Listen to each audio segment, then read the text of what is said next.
चलिए dear student of class 8 हम लोग पढ़ रहे हैं आपका चैप्टर बिपिन बाबूस loss lapse of memory, Bipin Choudhury's lapse of memory chapter 4, जिसमें बच्चों मैंने आपको ये बताया था कि बिपिन चौधरी जो है एक अनजान व्यक्ति से मिलते हैं बुक शॉप में, जहां वो अनजान व्यक्ति ये कहता है कि वो उन्हें पहले से जानता है और वो काफी समय भी उनके साथ स्पेंड कर चुका है, जिनका कि हमने नाम देखा था बच्चों। जो व्यक्ति उनसे मिलता है वो है परिमल घोष। आगे बिपिन बाबू और परिमल घोष के बीच में क्या वार्तालाप होता है हम वो पढ़ेंगे। So we are on the page number 56। So let's start. Bipin Babu's car was safely parked in a Bartram Street by the Lighthouse Cinema।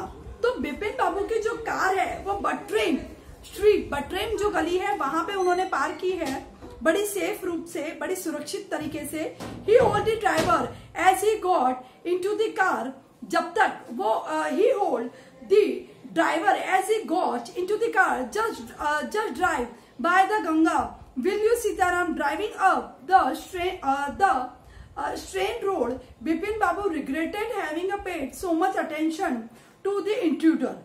He had never been to Ranchi। यहाँ पे बच्चों जैसे ही बिपिन बाबू वहां से निकले, उन्होंने कार में सवार होते हुए ड्राइवर से अपनी कहा, क्या कहा उन्होंने? सेड टू ड्राइवर, ड्राइवर से उन्होंने कहा बस गंगा किनारे चलो। वो कहाँ जाना चाहते थे बच्चों? गंगा किनारे। क्या सीताराम तुम चलोगे? स्ट्रेन रोड पर कार चलते हुए, जब वो स्ट्रेन रोड पे कार चला रहे थे तब उनको कहीं ना कहीं रिग्रेट हुआ। रिग्रेट होने का मतलब होता है बच्चों पछतावा होना, है ना। बाद में पश्चाताप जो होता है, जैसे हमने कोई गलती कर दी उसके बाद हम उस पर रिग्रेट करते हैं, बाद में सोच से पछतावा करते हैं, वो होता है रिग्रेट। उन्हें रिग्रेट हुआ कि उन्होंने एक इंट्रूडर की बात पे इतना अटेंशन पे किया। इंट्रूडर क्या होता है बच्चों? जो बिना परमिशन के किसी प्लेस पे घुस जाता है, किसी प्लेस पे इंटर कर जाता है। These kind of person are known as intruder. इस तरीके के जो व्यक्ति होते हैं वो इंट्रूडर कहलाते हैं, ठीक है बच्चों, यानी घुसपैठ करने वाले, बिना परमिशन कहीं घुसने वाले। तो जो इंट्रूडर था वो उनके बात को, इंट्रूडर की बात पे यानी परिमल घोष की बात पे इतना वो ध्यान दे रहे थे, इतना अटेंशन पे कर रहे थे, उनको उस बात पे पछतावा हुआ। He had never been to Ranchi. वो कभी भी रांची नहीं गए थे। No question about it। कोई प्रश्न ही नहीं उठता था इस बात को लेके कि वो कभी रांची गए थे। It was inconceivable that he should forget such an incident which took place only 6 or 7 years ago। ये कभी भी मानने वाली बात नहीं थी, समझ सोच के परे होती है। इनकंसीवेबल का मतलब होता है, इनकॉन्सीवेबल का मतलब होता है जो हमारे विचारों से बाहर हो, ऐसा कभी हम सोच ही नहीं सकते। ऐसी जो बात होती है वो इनकॉन्सीवेबल कहलाती है। बियॉन्ड इमेजिनेशन, परे सोच के बाहर। ऐसा कोई क्वेश्चन नहीं बनता था कि वो ऐसा भूल जाएं, या कि जो 6-7 सालों के अंदर जो उनके साथ घटना हुई, जो इवेंट हुआ, जो इंसिडेंट हुआ, वो उसको भूल जाए, ऐसा नहीं हो सकता। He had an excellent memory. उनकी जो याददाश्त थी वो अद्वितीय थी, अद्भुत थी, उनकी शक्ति सर्वश्रेष्ठ थी, एक्सीलेंट थी। Unless Bipin babus had reeled, लेकिन उनका सिर जो था, रील्ड होना बच्चों, रील क्या होती है? जो गोल गोल घूमती है ना, रील उसको कहते हैं हम लोग। उनका सिर जो था वो रील्ड होने लगा। रील्ड होने लगा मतलब चकराने लग गया सारी बातों को सोच के कि ऐसा कैसे हुआ, वो आदमी मेरे बारे में इतना कुछ जान रहा था, मैं रांची गया क्या? कभी मैं रांची नहीं गया, लेकिन उनके दिमाग में सारी बातें चलने लगी थी। नाउ आगे, was he losing his mind? क्या वो अपना जो पागल हो रहे थे, इंसेन हो रहे थे? But how could that be? ये कैसे हो सकता है? He was working daily in his office. वो रोज अपने कार्यालय में काम करते हैं। It was a big firm. जहां वो काम कर रहे थे वो एक बड़ी ऑफिस जो था, एक बड़ी कंपनी जो थी वो थी। And he was doing a responsible job. और वो एक रिस्पॉन्सिबल जॉब कर रहे थे। रिस्पॉन्सिबल का मतलब होता है जो एक जिम्मेदारी पूर्ण काम करना, दायित्व पूर्ण काम करना। रिस्पॉन्सिबल जॉब से मतलब होता है वो एक अच्छा काम कर रहे थे। He wasn't aware of anything ever going seriously wrong। उनको इस बारे में कहीं कुछ नहीं लग रहा था कि कुछ गलत हो रहा है। Only today he spoke for half an hour at an important meeting and yet। आज उन्होंने क्या किया था? और फिर भी उन्होंने एक गंभीर जो मीटिंग जो थी, इंपॉर्टेंट महत्वपूर्ण जो मीटिंग थी, बस उन्होंने उसमें एक आधा घंटा वो बोले थे। आगे, and yet the man knew a great deal about him. लेकिन वो जो आदमी था, वो जो व्यक्ति जो था, लेकिन फिर भी वह उनके बारे में बहुत कुछ जानता था। ग्रेट डील का मतलब बहुत कुछ उनके बारे में जानना। हाउ कैसे, he even seem to know some intimate details, और वो आदमी जो था वो कुछ उनकी इंटीमेट का मतलब होता है बच्चों अंतरिम होती है, जो आंतरिक जो होती है ना, जो पर्सनल जो चीज होती है वो जानकारी उसको थी उस आदमी को। द बैग ऑफ बुक्स, जैसे कि जो उनकी पर्सनल चॉइस थी, बैग ऑफ बुक्स किताबों से भरा बैग, वाइफ्स डेथ उनकी पत्नी की मृत्यु, ब्रदर्स इंसेनिटी भाई का पागलपन जो था उसके बारे में। The only mistake was about his having gone to Ranchi, लेकिन वो आदमी एक ही गलती कर रहा था, वो ये कह रहा था कि जो बिपिन बाबू जो है, जो बिपिन चौधरी जो है वो रांची गए थे, वो वहां गलती कर रहा था। नॉट अ मिस्टेक, अ डेलिब्रेटेड लाई, वो ये कह रहे थे ये गलती नहीं थी। डेलिब्रेटेड का मतलब होता है बच्चों जानबूझकर किए जाने वाला मिस्टेक, जानबूझकर की जाने वाली गलती। डेलिब्रेट मिस्टेक कर रहे थे, डेलिब्रेट मिस्टेक का मतलब होता है जानबूझकर की जाने वाली गलती। इन 58 यानी सन 1958 में, during the pujas he was in Kanpur at his friend Haridas Bagchi's place. सन 58 में वो अपने कानपुर में थे, अपने मित्र के घर मित्र के पास पूजा में, जिनका नाम था हरिदास बागची। उनके घर पे, उनके प्लेस पे, उनके घर पे उनके साथ पूजा में वो मौजूद थे।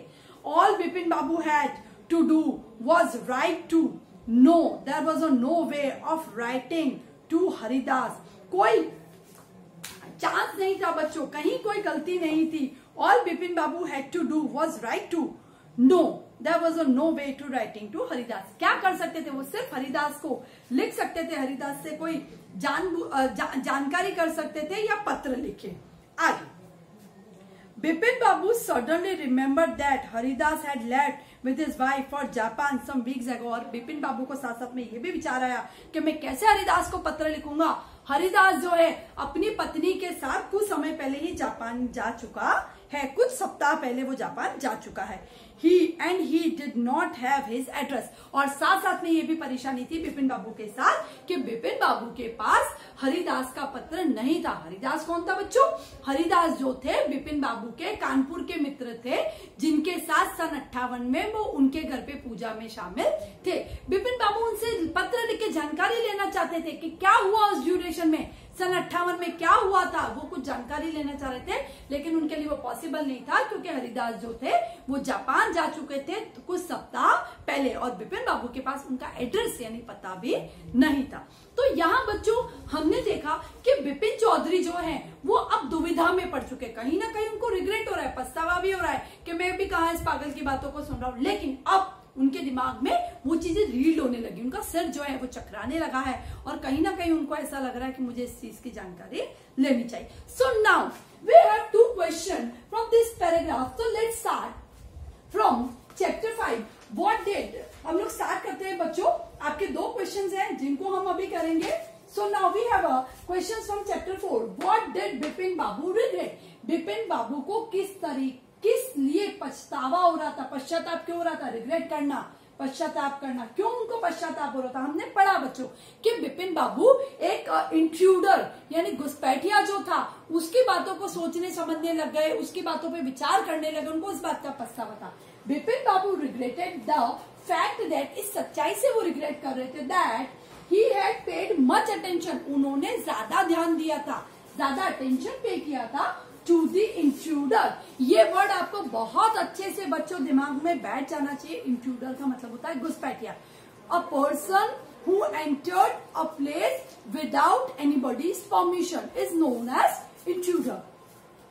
तो क्वेश्चन क्या है, बिपिन बाबू को किस चीज को लेकर पश्चाताप हो रहा था। द आंसर इज जो घुसपैठिए की बात पे यानी परिमल घोष की बात पे वो ज्यादा अटेंशन पे कर रहे थे, उस बात को ज्यादा सोच रहे थे, उनको उस बात पे पछतावा था। बिपिन बाबू रिग्रेटेड, रिग्रेट का हमने रिग्रेटेड कर दिया बच्चों, पास्ट टेंस किया यहाँ पे। The fact that he had paid much attention to the intruder, intruder की बात पे उन्होंने ज्यादा ध्यान दिया था, उनको इस बात पे पछतावा हो रहा था। Now question 2 What were the events that occurred with Bipin Babu. अब हमें यहाँ पे बिपिन बाबू के जीवन के बारे में बताना है कि बिपिन बाबू के जीवन में क्या क्या घटनाएं हुई थी। हमने पढ़ा था बच्चों, as we learn in the first paragraph as well as in this clip also we learned that कि Bipin बाबू's wife got dead and his brothers went insane, उनके जो भाई जो थे वो insane हो गए थे। बच्चों पढ़ते हैं, the death of his wife यानी उनकी पत्नी की मृत्यु, and his brothers insanity, insanity का मतलब होता है बच्चों पागलपन हो जाना या पागल हो जाना, मैंने पढ़ाया था आपको। were the main events that occurred with Bipin बाबू, ये जो दो मुख्य घटनाएं थी जो बिपिन बाबू के जीवन में घटी थी। वापस, the death of his wife, उनकी पत्नी की मृत्यु, and his brothers insanity यानी उनके भाई का पागलपन हो जाना यानी दिमाग का संतुलन खो देना, were the main events that occurred with Bipin बाबू। तो बच्चों हमने यहाँ पे पढ़ा कि जो परिमल घोष की बातें सुन के बिपिन बाबू जो हैं अब थोड़ा सा अटेंशन पे कर रहे हैं और उन बातों को जानना चाहते हैं। अपने मित्र हरिदास को वो लेटर लिखना चाहते हैं जो जिनके साथ उन्होंने सन 58 में कानपुर में समय बिताया था, उनके घर पे वो पूजा में शामिल थे। आगे क्या हुआ, बिपिन बाबू ने क्या जानकारी ली, हम पढ़ेंगे नेक्स्ट क्लिप में। Thank you very much.